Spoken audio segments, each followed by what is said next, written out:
Hi everyone, welcome back to another episode of The Raw Show with Michael McDonald and a very special guest. We have Nathan Hirsch joining me today. Nathan, thanks for being on the show. Hey, Mike, thanks for having me. Good stuff, right? Nathan is a serial entrepreneur and expert in remote hiring and e-commerce. He started his first e-commerce business out of his college dorm room and sold over $30 million online. He then co-founded and became the CEO of FreeUp, which is a marketplace that connects businesses with pre-vetted freelancers in e-commerce, digital marketing, and much more. So it seems you seem to be pretty hot on hiring, for want of a better expression there, Nathan. But I thought we'd start with your background, if that's okay. So could you share with us where you were born and what it was like for you growing up?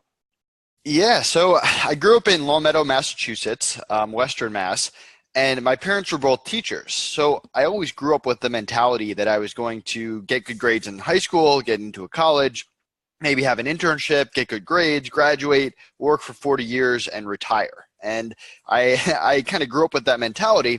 And when I was in high school, my parents always made me work these summer jobs. So while all my friends were outside playing, I was working 40, 50 hours a week at the Firestone Corporation, at errands, and I learned so much about customer service, about sales, about managing a team.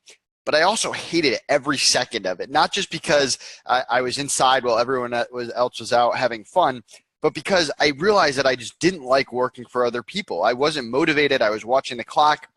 And it was almost a wake-up call that if this was going to be my life for 40 years, I was not going to be happy with it.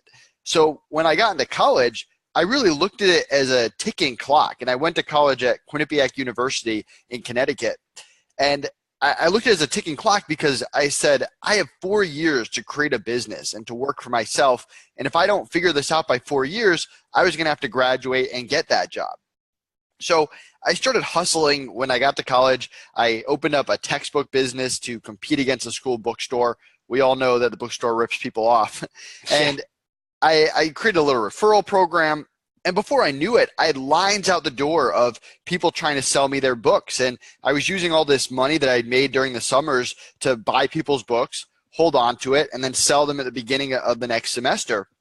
And this business did really well to the point where I actually got a cease and desist letter from my college telling me to knock it off because I was taking too much of their business.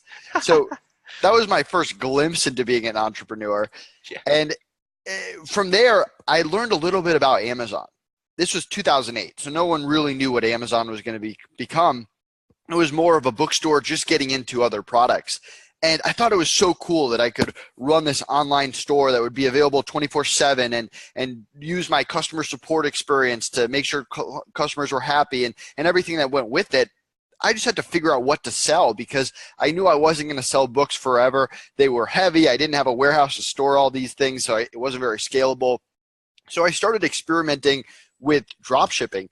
Years before I even knew that it was called drop shipping, the concept that I could build relationships with manufacturers, vendors, suppliers, sell something, and then have that supplier ship it to the customer, and I make the difference. So I had this concept that I was playing around with, and I started off by trying stuff that I was familiar with: sporting equipment, computer games, video games, everything that a normal college kid, a normal college guy likes.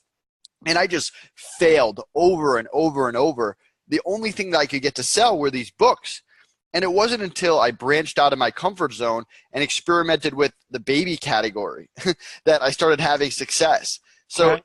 if you can't imagine me as a 20-year-old single college guy selling tons of baby products on Amazon, that was me. And for whatever reason, this niche was booming. People would pay anything for their kids. And I stopped selling the books and I focused just on that. And before I knew it, I was running this multi-million-dollar Amazon baby product business out of my college dorm room. So I'm making money for the first time. It's time for me to start paying taxes. I meet with an accountant, and the first thing he tells me is, or the first thing he asks me is, when are you going to hire your first person? And I kind of shrugged him off, like, why would I do that? It's going to be money out of my pocket. I'm going to have to train them. They're not going to do as good of a job as me. They're not going to care. I can do this all myself. I love it. And he just laughed in my face and essentially said, you're going to learn this lesson on your own. Well, sure enough, my first busy season comes around, the fourth quarter, and I get crushed. I'm working 20 hours a day. My social life's gone. My grades start to go down. And somehow I make it out to January, and I think to myself, I can never let this happen again. And I start hiring people. And one of my first hires ends up being my business partner, Connor. I got really lucky. It was an amazing hire. So I think hiring is easy. You just post a job, someone shows up, you hire them, and it works out. Well, I proceed to make bad hire after bad hire after bad hire. And I quickly realized college kids, not very reliable. And no 30-year-old expert wants to work for me as a 20-year-old kid. So I start going to the remote hiring world, the Upworks, the Fivers, and I get pretty good at it. And I build an awesome, what I called my VA army. But I realized it just took forever to post a job, go through 50 people, interview them one by one. And I wanted a faster way. And when I couldn't find that, I built it myself. So 3 years ago, I built FreeUp, a marketplace where we get thousands of applicants. We vet them for skill, attitude, communication, take the top 1%, let them in, and then make them available to clients quickly around the world with great customer service, with a no turnover guarantee where we cover replacement costs if someone quits. So that's the long story of how I went from a broke college kid to starting 2 companies. One of the things that stood out for me was the idea behind customer service and the things that you learned along the way. So what did you learn regarding the business side and the customer service side while you were working all those different jobs? I mean, customer service is key. It's a foundation of any business. If you can't retain your customers and keep them happy, you're going to struggle. And that doesn't matter if you're in the restaurant business, if you're in e-commerce, if you're running a marketplace like I am. To me, customer service is everything. And I know the old saying is the customer's not always, or the customer's always right. I don't necessarily think that, but I know that it's in my best interest to make the customers and anyone else that interacts with me and my business happy. And that includes the freelancers, that includes the partners. I want to wow people with customer service. I want, if someone has an issue, because listen, we're a startup where people make mistakes, stuff is just going to happen. There's always going to be issues here and there. I want people to send in an issue and get an instant response with the solution and just be wowed. And that's really the customer service that I want to try to provide. Have you got an example of good customer service and then this idea of wowing people? Because it seems to me that there is probably a difference in the way that you go about it. So how would you distinguish between just good customer service with wowing people? Yeah, it actually happened this morning. I had a client who emailed me. She was using FreeUp for the first time. She hired a writer, and she wasn't happy with the work that was done. She felt like the freelancer billed X amount of hours. She felt like that was a little high, and the work quality wasn't there. And we take this stuff seriously. And this freelancer had been on the marketplace for a while. She had no other complaints. And at the end of the day, I mean, even the best freelancers aren't the best fit for every single client in the world. So yes, maybe the freelancer did do a bad job, or maybe it was a personal preference thing and it wasn't a right fit. That doesn't matter. At the end of the day, I want to make sure this client is happy, and I want them to come back and know that they can count on FreeUp. So she sent us an email. She got a response from one of my assistants 10 minutes later telling her that we were going to refund her for the 4 hours, give her a $25 credit, and we sent her 2 new replacement options for writers right away. So that's a wow factor. And then I got up. This happened before I woke up. So I got up. I saw that email. My assistant said, hey, check out this client. They seem unhappy. So I reached out to her. I said, hey, I'm Nate. I'm the owner of FreeUp. I just want to make sure that you are taken care of. And she responded back, wow, she couldn't believe how fast we were, how quickly my assistants handled it, and how the owner of the company reached out as soon as he got up in the morning. So that's kind of one small example of what I consider high-level customer service. So it seems like you tried to go the extra mile then, so that there aren't many people out there, like you wouldn't expect the owner of Amazon, say, or the owner of Facebook to reach out and say, oh, I'm really sorry about, X, Y, and Z, and we'll do this for you and we'll do that for you to make sure that you're obviously happy with your experience, and we'll sort it out again for next time. You wouldn't expect yourself to actually message everybody that wanted the extra service, or they weren't happy, or whatever it was. So it's almost like you as the owner are essentially responsible for the wow factor, or is that something that you fulfill through the extra staff as well? Yeah, it trickles down from the top. And the wow factor isn't necessarily me reaching out. I mean, I'm sure if we get big enough that might not be possible. And my assistants do a great job. I mean, we rarely have big issues, and my assistants are very capable of handling small issues and making sure that clients are taken care of. And we put a lot of time into training them and making sure that they're able to do it. But one thing I learned about customer service is it's not about fixing the problem. You have to go that extra mile. And the example is, hey, if I had just said, you know what, I'm just going to refund you those 4 hours, well, that doesn't necessarily help the client. I mean, the client spent their own time, their own energy into this. All I did was put them in the exact same situation that they were right before they hired this person with a little bit more wasted time. So the extra mile is, hey, I got you 2 new replacements right away. Hey, I'm giving you a credit towards future work. Obviously, the fast response, because valuing people's time at the highest possible level is important. So if you're listening out there and you're doing customer service, make sure you're not just putting people in the exact same situation they were. You have to make them better off than they were before. That's what great customer service is.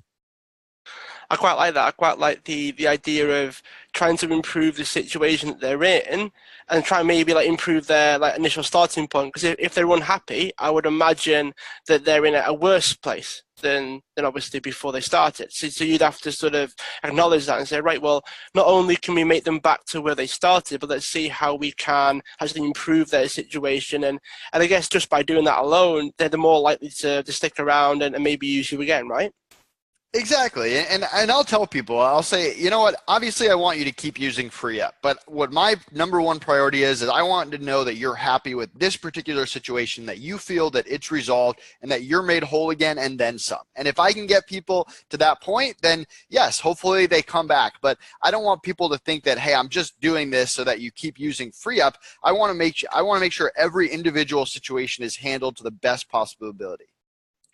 Yeah, that makes perfect sense. Something that I definitely echo and agree with there, Nathan. So what was it like when you first started FreeUp then? So obviously it's this big platform now, but what was it like to get it off the ground and get it started? I mean, it's interesting. I've never been an entrepreneur that follows other people. And what I mean by that is I got into Amazon before there were gurus, before there were courses. I mean, there was no one saying, hey, this is how you sell on Amazon. I was figuring it out for myself. And that was kind of fun for me. And once everyone in the world started selling on Amazon, it became a little less fun. Everyone's just copying each other and, hey, you have to do this way, this system. And for me, that's not fun as an entrepreneur. And same thing with FreeUp. When we started, there was no one saying, oh, this is how you build a freelancer marketplace. We figured out a lot ourselves, and there were a lot of lessons. And there's 3 parts of it. There's obviously getting clients and the lead generation and standing out and making us better and the customer service. But then there's also getting the freelancers. The freelancers can offer their services anywhere. There's so many virtual assistant agencies and marketplaces out there. How do we attract them? How do we make it better for them and keep them there and make it a positive community? And then you got the software that holds it all together, and you're competing with the Upworks and the Fivers, people who have gigantic software budgets. How do we make our software better and stand out and compete with them and still have that high expectations that people are going to have? So it's a balancing act of all 3 and constantly coming up with new ideas and tweaking and trying. And it was a lot of feedback. What we wanted to know is, how can we improve? What do you not like about what we're building? How can we change it? And we're constantly asking clients at Freelancer for feedback on everything, from me as a leader to my assistants to our processes to the software, to every single part of the business. And we take that feedback seriously, and we're constantly trying to implement it. Have you got any particular stories of where that has helped and where that hasn't helped in terms of asking for feedback and trying to figure out how best to improve?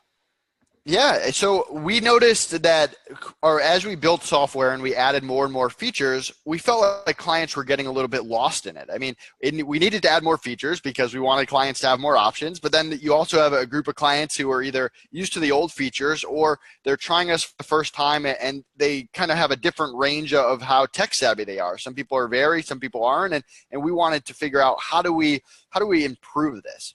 At the same time, Connor and I have been building this software for 3 years, and to us, the software has gotten better and better and better. And sometimes it's hard for the business owner to look at a part of the business and think of it from the client side, because we have all this background information on how everything works that sometimes the clients don't know or don't understand. So what we did is we put in our newsletter, hey, we're offering a $50 credit if you meet with us for an hour and just walk us through the software. Tell us what you like, what you don't understand, what you think we can improve.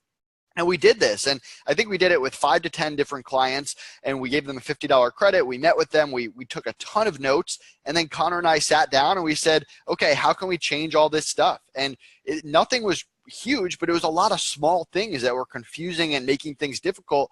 And right now our developers are actually in that process of fixing and changing all these things, and we should implement them in the next week. I think we're pushing it next Saturday. So that's a recent example. And I mean, we're 3 years into the company and we're still trying to figure out how can we get better.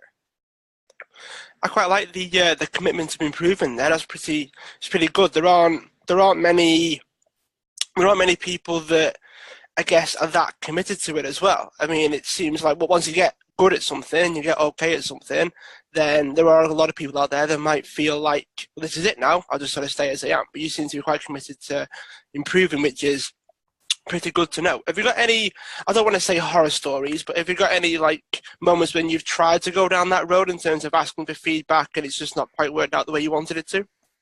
I think the biggest, I don't have any horror stories, but I think the biggest thing about feedback that a business owner has to understand is you can't implement every piece of feedback right away. And I try to make that clear up front. I mean, there are so many things that we could add. Just in the software alone, I have 100 pages of ideas that I would want to implement, but you can't do everything at once. I mean, I could spend $1 million on software and there'd still be more updates to make. And even with processes, I mean, other people that might have ideas or feedback, they might not understand the legal implications or the reason why we do certain processes.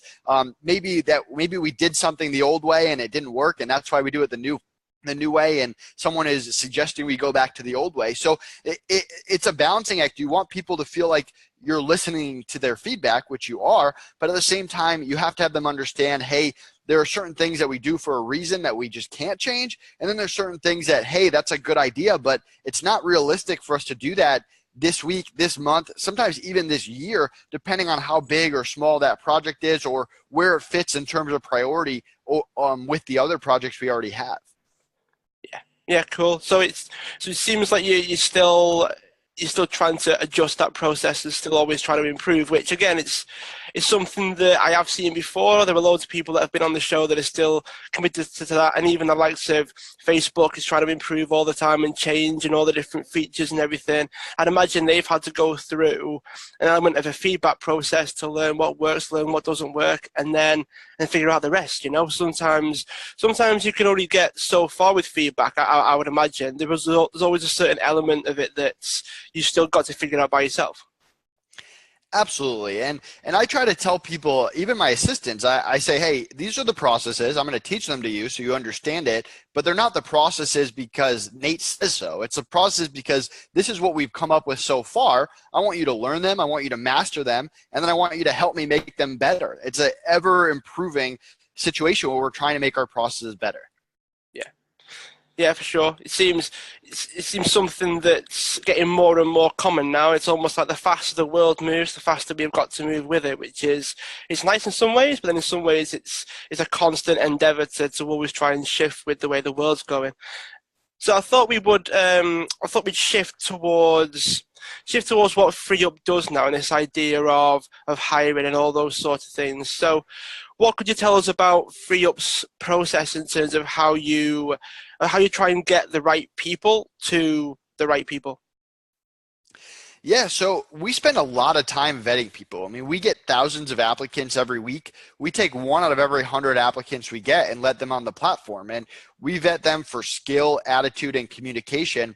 For skill, we're not necessarily looking for everyone to be a 10 out of 10. There's a time and a place for someone who's a 3 out of 10 or a 5 out of 10, as long as they're priced accordingly and they're honest about what they can and cannot do. So we spend a lot of time on skills. We have skill tests, skill questions that we spend a lot of time on. So if they're an Amazon expert, they get asked different questions than if they're a marketing expert. And if they're a developer, they go through a test. If they're a graphic designer, we look at their portfolio. So skill is different. But with attitude and communication, It's the same no matter what your skill is. We want people with a positive attitude. We want people who don't get aggressive the second that something doesn't go their way. We want people who aren't just in it for the payments. They actually like what they're doing. If I'm hiring a bookkeeper and I hate bookkeeping, they have to love being a bookkeeper as much as I love being an entrepreneur. Those are the type of people we look for. And then with communication, it's so important. I mean, communication is the key to our platform. We know that poor communication leads to the most bad hiring experiences. So we have 15 pages of communication best practices that freelancers have to memorize and get tested on before they get on the platform. So we care a lot about this stuff. Once they're in, we're very quick to remove people if they're taking on projects they can't do at a high level, if they have poor communication, if they have a terrible attitude. So it doesn't just stop at the interview process, and I think that's key. We're constantly making sure that the freelancers on the platform are providing the top level service for the clients. I quite like when you when you said if it doesn't stop at the interview process. I think there are a few that might be listening that might be like, oh, once I've got the job, then that's it. Once I've got the business, then that's it. Where you're constantly trying to adjust and maybe even control an element of quality within the app or the software as well. So how do you go about doing that? How do we go about, I'm sorry, can you repeat the question?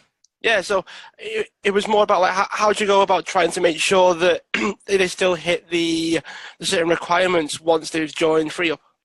Got it. Yeah. So, I mean, the first thing is when they're applying for tickets and stuff like that, we're making sure that they're actually the right fit. And we also make it clear what our terms of use are, what we're actually looking for in terms of staying on the marketplace. And the other part of it is asking for feedback, because at the same time, these are real people and they need an opportunity to do some work and get feedback. And we only want freelancers on the platform that are constantly getting good feedback and that clients like it and keep coming back to. So it's a combination of being upfront and my assistant's doing a great job filling tickets and talking to freelancers while they're doing it. And then also after the fact, following up with clients and making sure that they were happy with the experience. Is there like a certain rule whereby like after a certain number then they leave, or is it like they only get one shot, or all those sorts of things? What's the process like? Yeah, it's very case by case. I mean, we don't have a three strikes you're out policy because, again, freelancing is not that cut and dry. You might have someone who has 10 happy clients and you introduce them to one and that client and them aren't a good fit for any reason. It could be the client's fault, the freelancer's fault. It could just be that they're not a good match. It could be this one project. Who knows? So it's very case by case. Obviously, if it's a big issue like plagiarism or something like that, which we've never had, then that's different, and they would only get one shot, and we would remove them. But it's much more along the lines of case by case. And if someone's constantly getting, hey, poor communication or bad attitude, or they're taking projects and they're not completing them, then we're pretty quick to take action. But we're all about making sure that we're not just removing people for no reason. Yeah, that sort of makes sense. Is there an element of like trust as well built up over time? So you say like if they have got the 10 happy clients and the one's just not quite a good fit for them, do you investigate that to figure out what the actual details are before you decide whether to take action or not? Of course. I mean, we try to be fair to all parties. We don't want to put people in a situation where they feel like we were just making a decision, or we just sided with the client, or we just sided with the freelancer. I mean, there's an information that we need to gather. And I mean, sometimes they're just, you can spend hours and hours going through something. Sometimes it just makes sense to give someone a credit and make sure both sides are happy and just move on if it's a small issue. So it's very much case by case. Yeah, makes sense. See, it seems like it seems the only way to do it that way. Like you can't just have this very automated. It's very hard to just say, okay, well, if every time we'll side with the client and it turns out it's like one of 100 happy customers, then you think, well, maybe there was something. Maybe an issue with the actual project, or maybe the details weren't discussed fully before they went ahead and did it, and all those sorts of things. So yeah, I can imagine it being difficult to do it any other way in an effective way. It's almost like it's hard to do it without having all the details and all the information. So yeah, thanks for sharing that, Nathan. I appreciate that. Of course. If someone was to join FreeUp, what would what would the process look like in terms of, okay, they go through the interview, they're in the app, then what? Do they have to search for gigs, or do people come to them? What's the experience like for the freelancer?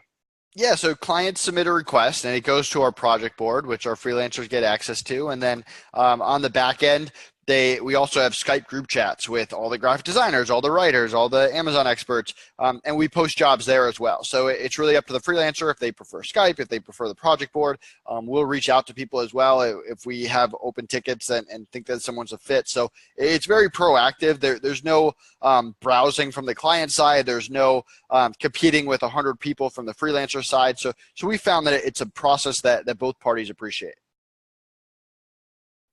Ah, nice. So I would imagine you've had a lot of experience dealing with freelancers and people who are self-employed, people that have particular skills that then obviously get paid for the work that they do. Have you came across any common themes for like the freelancers that do really well? This can be on your app or otherwise. But when you think about what freelancers do and all those sorts of things, have you got any best practices that you've noticed? Yeah, I mean, the biggest thing is communication. Freelancers that communicate at a high level are the ones that have success. And communication isn't just fast responses, it's being upfront with the client. Hey, this is how I work. This is how I've had good experience in the past. Let's get on the same page with expectations before we start. Let's make sure everything's in writing so there's no he said, she said. The freelancers that go that extra distance with communication have very happy clients, are able to retain clients. They avoid issues because if an issue comes up, the freelancer and the client can communicate right away and just fix it. That's really the key. Everything else comes second to just having strong communication across the board. Is there anything that you can pinpoint to that, because there are people out there that might be like thousands of graphic designers and thousands of people that they could be ghostwriters or content creators or photographers and videographers and all those sorts of things. It's so hard for a lot of people to stand out, to be seen as someone that's worth paying for instead of somebody else. And I imagine there's a lot in terms of the thought process of the freelancer with that. But how would you suggest someone stands out in a crowded marketplace when it comes to being a freelancer? Yeah, it's almost back to my last question or the last answer. It's communication. I mean, the freelancers that reach out quickly, that set up a meeting, that get on the same page, that are very honest about what they can and cannot do, and they don't just agree to any single project. They actually are vetting the client just like the client is vetting the freelancer to make sure that it's going to be a perfect fit and that there's not going to be issues down the line. Those are the ones that have the most success. All right, awesome.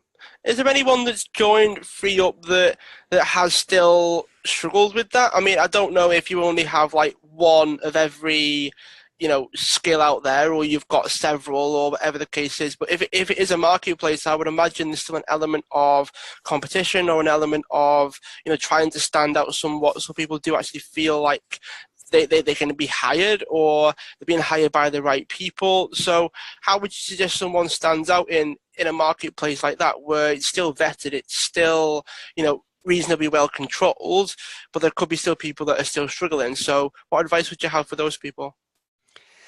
Yeah, I mean, sometimes it takes time. I mean, freelancing, there's good months, there's bad months, and it takes tweaking. I mean, they're, like you said before, they're self-employed, they're running their own business. Well, when you're running your own business, it doesn't always work well right away. You have to tweak your services, your offerings, how you communicate, how you set meetings, how you run interviews. I mean, all that stuff needs to get finalized and continue to be tweaked until you get to where you want to be. So there's always going to be competition. There's always going to be things that come up that you need to change. And I think the freelancers that understand it's a process and that they're constantly improving, those are the ones that have a lot of success long term.